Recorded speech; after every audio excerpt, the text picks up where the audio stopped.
and welcome back to my channel. So today I am going to be showing you how to make these cute little cake toppers. So these are suitable for cupcakes, smaller cakes, or maybe even a dad pamper hamper.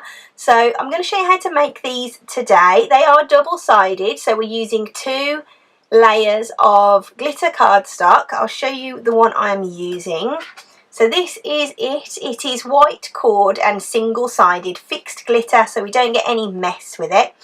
Normally, if I'm making just a small cake topper like this one, I will just use 2 layers of this. It's about 260 GSM. If I'm making a bigger cake topper, I tend to just grab a thick piece of card, anything that I've got on hand really that's not glitter, and I cut it out and mirror, and then I sandwich that in between the 2 pieces of my glitter card. So with these, they've all got awesome little sporting things on for dads. This one's golf and fishing, and of course I couldn't miss out football. And then the one I'm making in today's video is this rugby ball one. So I hope you enjoy this video. Please drop me a like and subscribe if you want to see the next one, and let's get started.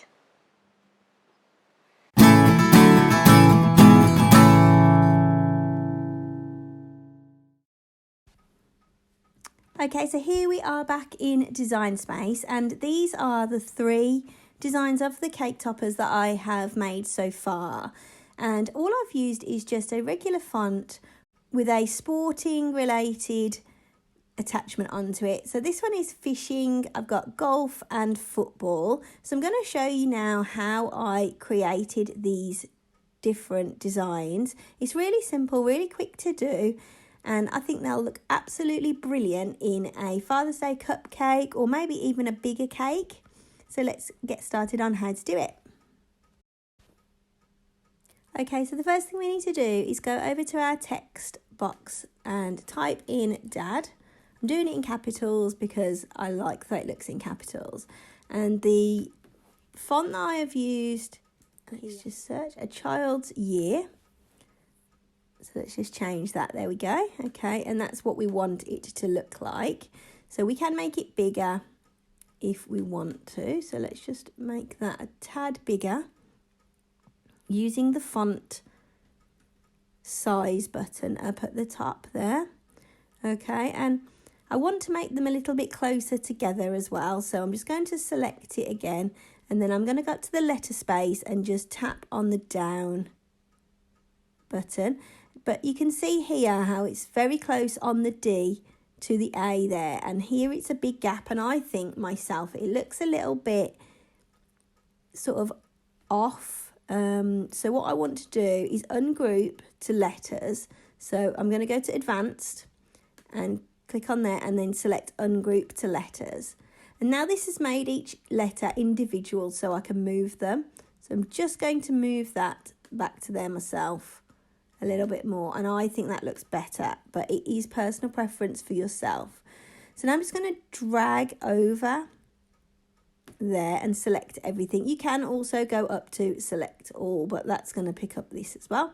So we want to do group on that one for now, and then that puts that back into one word itself, so we can move it all around the screen all together in one piece. Okay, so now we need to make the little line across the bottom, and to do this we need to go up to our shapes button, click on shapes and choose a square. Okay, and then bring that down. What we want to do now is just click on this little padlock here to unlock it, and this allows us now to drag with this side wherever we want and make it big or small. So what I'm going to do is drag that up to the top, and I want to make it pretty skinny. So that's about 0.5 centimetre, there or thereabouts. And I'm going to pop that onto the bottom of my dad there. Okay. And what I'm going to do again is select everything. And I'm going to align it and centre horizontally. So now Dad is on that square in exactly the centre where we want it to be. So the overhang on this side is the same as the overhang on this side. Okay, so now what we want to do is make sure that that box stays on our dad word. So if we select all again, And we're going to go down to the bottom and we're going to weld it all together. So click on Weld. There we go.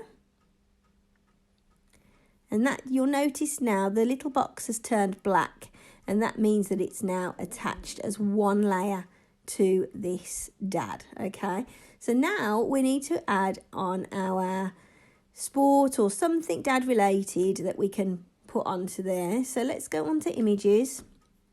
So now we're on the images part of Design Space, and what we can do is go into the box and search here, or we can just browse all images. I'm going to search in the box for sport and just have a quick look if there's anything new at the top that are quite fancy. No. Okay, right, I haven't done one with a rugby ball, so I'm going to type in rugby and see what comes up. I'm just going to see if there's a ball here that is any good. So just scroll through quickly, looking lots of different ones. So I'm going to go for this one here. And so just click on it, wait till you've got the green surround on the picture, and then click on Insert Images.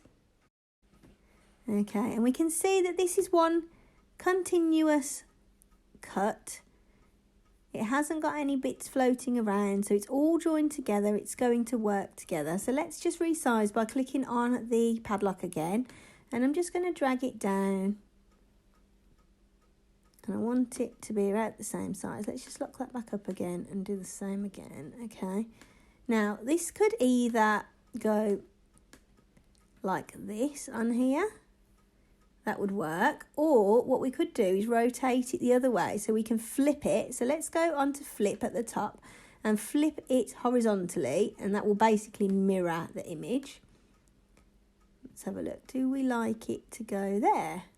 That's actually quite good. I like the way that looks. So now we need to make sure that we've got that attached onto there. So let's do another drag and select, and then we're going to weld all of that together. Okay, so that is now done and ready to go. So I'm just going to hide these other ones so that we can just concentrate on the one that we've got on the screen that we've just made. So size wise, I'm going to just drag to make it smaller or larger. So of course, because this is for a cupcake or something small, maybe even some sort of hamper for your dad for Father's Day, we can make it about 10 centimeters wide, and then that will automatically adjust this side to be in proportion with the top side. So that's fine. I'm ready and happy with that. It's about 9.1 centimeters. That's great. Okay, but when you're making a cake topper and you're using a cardstock, it's a good idea to make it double layered or even triple layered. If the cake topper is a bigger one, I like to do a triple layer of cardstock. With this one, I'm just going to do a double layer. So I want it to be the same colour of glitter on the back as it is on the front. So what I'm going to do is do a copy. So double click if you're on a Mac, right click on a Windows computer, go down to copy, and then again double click, right click for paste. So now we have two dad rugby balls, and they're exactly the same size, but what we want to do is mirror the bottom one. So if we just go back up again to flip like we did with the ball, and then we're going to flip it horizontally, and that now will be our backer for this cake topper. So let's go now over to our machine and cut this one out. Alright, so now that we've got our design done, we're just going to go up to make it, and then we can work out what size we need in our cardstock. So what I like to do, because my pieces of card are usually portrait, I'm going to just drag that down and move it to underneath the first one. So I'm looking at, I need a piece really that's 11 centimetres across by about 8 down. So I've got this piece that is a lot bigger than what I actually need. This is actually a scrap piece that I've used on another cake topper. So let's just pop it onto the mat. I'm using a 12 by 12 inch 30 centimetre square standard grit Cricut mat today. So I'm just going to get these bits off it. There's a couple of little bits of debris on there. We don't want any debris on our mat. So just place down your card stock and give it a nice press down just with your fingers. If you've got a Cricut brayer, I would suggest that you use that now as well, just to make sure that it's pressed down nicely.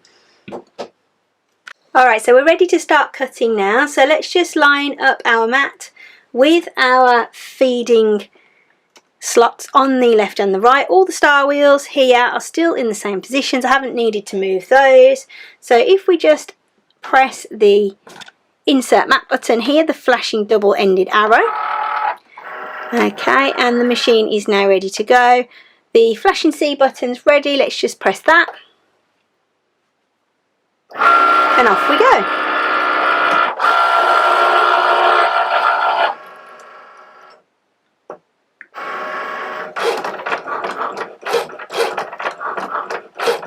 The cut's now finished, so I'm just going to double check that the machine has cut successfully. So I'm just going to lift this up very carefully, try not to bend it, and I'm just going to make sure that that has cut. Yep, that is a successful cut. So now we can eject our mat. Just hit the double-ended arrow button again to eject your mat. Out it comes. Okay, so to get this off the mat, what I'm going to do is flip my mat over. I'll just turn it over, and then I bend away the mat from my material carefully. You may need to just give it a little bit of a helping hand along the way. So this is interesting to see that one of the cake toppers has stuck to the actual sheet of the card, so we can just pop that out carefully with our fingers. And then the other one is still on the mat, so if we just carefully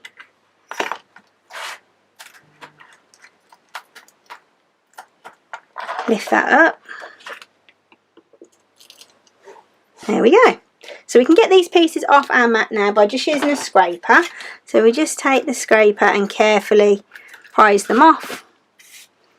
And always put your protective plastic cover back onto your mat. Here are our two pieces. So we've got our one that we did first as the design, and then our mirrored one as well. So what we're going to do is just flick over the mirrored one, because I like to work from the top down so that you can see if you've got it in the right place. Obviously, if you're working the other way around, you might end up putting it a little bit off center. Obviously not that much, that's a little bit exaggerated, but you might put it like that slightly and you wouldn't notice it on this side so much, but you would definitely notice it on your front. So I always work from bottom up. So what I'm going to do, I have two different ways that I like to stick together my cake toppers. The first one is the tacky glue. If I've got plenty of time and I'm not in a rush, then this is what I will use, because it takes quite a while. Well, I think it takes quite a while to dry.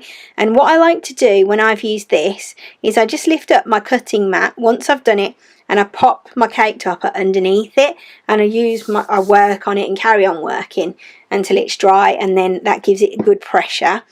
If I haven't got a long time to wait, and I'm going to use this method today, I use this spray adhesive. This is stick and spray. I got this one on Amazon. It was about £6 for the can. I've had it probably, I think I bought this last March. I'm not really sure exactly, but I've had it a long time. It's still nowhere near empty. I've done 1,000,001 things with it. So I like to keep every piece of scrap paper that my kids accidentally incorrectly printed all of their homeschool stuff on during the lockdown. So I've kept all that, and I'm using it now for these. So it hasn't gone in the bin or gone to waste. So what I do is put my first piece down flat on my paper, give my stick and spray a good shake. So just make sure it's well ventilated. This smells nasty, so give it a good spray over the top. Okay, give it a few seconds just to go a little bit tacky. So that's gone nice and tacky now. So now I'm just going to place on the top my other piece. So just carefully pop it on the top. There you go, give it a nice press down and carefully peel it away from the piece of paper. Okay, so that is stuck nicely together. You can see it is white cord card, but I don't think you can really notice it all that much. So I've got my glue gun here now as well, and my sticks. I just use regular bamboo skewers for these. What I like to do with my sticks is cut them in half. So just get my pliers and I don't measure them or anything. I just pop them in there and cut them off. And once I have done one, if they're all going to be the same, I tend to do it a little bit like that to make it a little bit more accurate. Just pop that in there.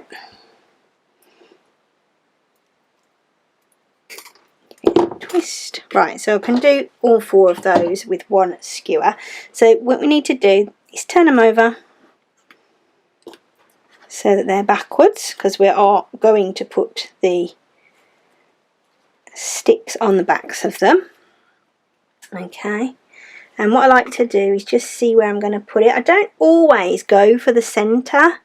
Sometimes I'll go off centre, but I think with this one it's going to be centred. So we're not going to need very much stick on the top. So all I'm going to do is just put a little blob of glue on the end of my skewer and just stick it on. First of all, I like to line up on the lines of my cutting mat on my desk. And then I'll just pop a little tiny bit of glue on the top. Give it a good squeeze. Okay. And then I will just line that up nice and straight there, and then just got to let that dry. There we go, they are all done, and it doesn't take very long for this glue to set, and they're all ready now. So these can go in some hampers or cakes. This one is for a cupcake, so they'll work a treat. And that's all done. Thanks so much for watching. I hope you've enjoyed this video. Don't forget to like and subscribe, and I'll see you on the next one. Bye!